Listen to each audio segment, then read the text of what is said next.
my understanding of Article 71 is that all the things about ex gratia, in fact, the entire emolument of the executive and indeed the legislature and then other senior government officials who are all captured under Article 71 are persons whose emoluments are not determined necessarily by the president. They are determined by the Constitution. And so for President Mahama to say that he was captured, for me, is a blessing, it's a good news. But there's a genuine caveat here. It's a very tough call. It's not something that can easily be done. This is not a decision that is made by Parliament. It's not like any other law that Parliament can simply go into caucus meetings and come out and then say that, voila, we've amended the provisions of the Constitution with the Attorney General's involvement and all of that, and so it is a law. Nope.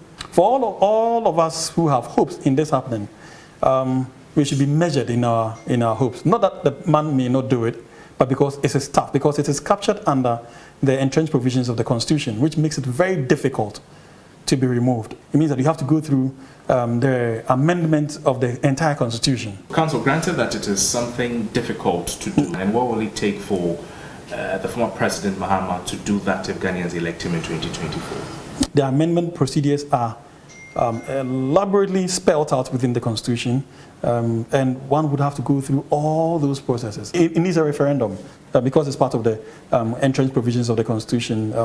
It's specifically mentioned. In fact, that whole chapter dealing with the executive and the emolument and everything else, that is chapter 8, is an entrenched provision, which means that you need a referendum. In other words, the entirety of Ghanaians would have to come together and accept that this is not good for us, it is inimical to our development, and so we must scrap it. And my position is this: it is not the only entrenched provision that we do not want in this country. There are several other entrenched provisions in the Constitution that we do not like. All of that, my position is that President Mahama should include them if indeed